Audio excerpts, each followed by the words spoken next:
ശ്രീ സുഭാഷ് ബാബു, പ്രായപൂർത്തിയാക്കാത്ത കുട്ടികളാണ്. പക്ഷേ ഈ ക്രൂരകൃത്യത്തിൻ്റെ സ്ഥിതി മനസ്സിലാക്കിക്കൊണ്ട്, ആ ക്രൂരകൃത്യത്തിൻ്റെ ആഴം മനസ്സിലാക്കിക്കൊണ്ട് അവരെ മുതിർന്നവരായി തന്നെ പരിഗണിക്കേണ്ടതുണ്ട് എന്ന് ഒരു മുൻ ജഡ്ജി പറയുന്നു. അപ്പോൾ പോലീസും ആ രൂപത്തിലാണ് നാളെ കോടതിയിൽ റിപ്പോർട്ട് നൽകുക എന്ന് പറയുന്നു.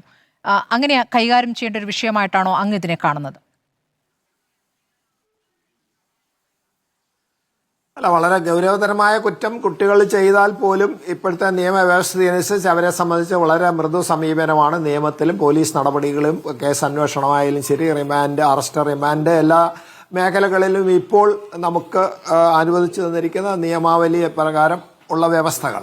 പക്ഷെ ഇവിടെ സംബന്ധിച്ചിടത്തോളം വളരെ ക്രൂരമായ കൃത്യങ്ങൾ. നമ്മുടെ ഡൽഹിയിൽ ആ കുട്ടിയെ ബസ്സിൽ കൊല ചെയ്തതിന് ശേഷം ജുവനൈൽ ആയിട്ടുള്ള, അതായത് പ്രായപൂർത്തിയാകാത്ത കുറ്റവാളികളായാലും ശരി, ഗൗരവതരമായ ഈ കുറ്റം ചെയ്യുകയാണെങ്കിൽ അവരെ സംബന്ധിച്ചുള്ള അവർ പ്രത്യേക മുതിർന്ന പൗരന്മാർക്ക് അനുസൃതമായ രീതിയിൽ വിചാരണ നടത്തുകയും ശിക്ഷിക്കണമെന്നൊക്കെ പറഞ്ഞൊരു അഭിപ്രായം വന്നു. അങ്ങനെ 16 വയസ്സിന് ശേഷം മുകളിലുള്ള ആളുകൾക്ക് അങ്ങനെ ആ കോടതിക്ക് യുക്തമെന്ന് തോന്നുന്നതാണെങ്കിൽ മേൽ കോടതികളുടെയും കൂടെ അനുവാദത്തോട് കൂടിയിട്ട് അങ്ങനെ ചെയ്യാമെന്ന വ്യവസ്ഥ ഇപ്പോൾ ഉണ്ട്. പക്ഷേ അങ്ങനെ വരുന്ന അവസരത്തിൽ ഇതിനെ സംബന്ധിച്ചുള്ള ഈ പെൺകുട്ടി ഒഴിച്ച് ബാക്കിയുള്ള ആളുകൾക്കൊക്കെ അതിൻ്റെ പരിധിയിലേക്ക് അവർ വരുന്നതുകൊണ്ട് നടപടി ഉണ്ടായേക്കാം. പക്ഷേ ഇവിടെയുള്ള ബുദ്ധിമുട്ട് എന്താണെന്ന് പറഞ്ഞു കഴിഞ്ഞാൽ, ഈ 18 വയസ്സ് വരെയുള്ളത് അഖില ലോക സംരക്ഷണത്തിൻ്റെ ഭാഗമായിട്ടുള്ളതാണ്. ഇന്ത്യയെ മാത്രമല്ലല്ലോ. അതേ സംബന്ധിച്ചിടത്തോളം ബാലാവകാശ നിയമ സംരക്ഷണം എന്ന് പറയുന്ന ഒരു പ്രത്യേക സംവിധാനത്തിൽ നമ്മളും അതിൻ്റെ ഭാഗമായതുകൊണ്ട് ആ നിയമം നമ്മൾ അനുസരിച്ചേ പറ്റുള്ളൂ. അപ്പം കോടതികൾ ശിക്ഷിച്ചാൽ പോലും അതിനെ സംബന്ധിച്ചുള്ള അതിനൊരു മൃദു സമീപനമായിരിക്കും ശിക്ഷയിലും.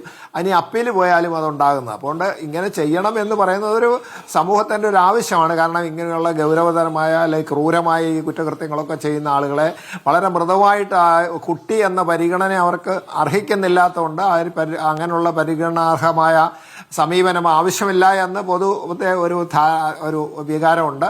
ആ ഒരു സാമൂഹ്യ വികാരമാണ്. എന്നാൽ എല്ലാവരും അത് സമ്മതിക്കുമെന്ന് എനിക്ക് തോന്നുന്നില്ല.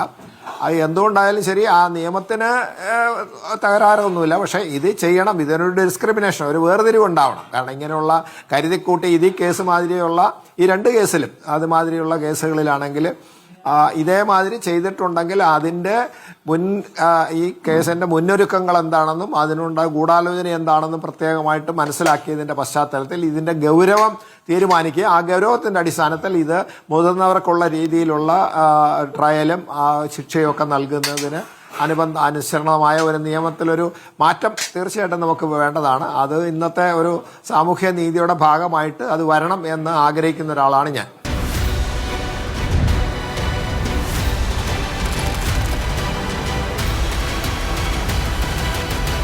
ഡിബേറ്റ് വിത്ത് സ്മൃതി പരുത്തിക്കാട്.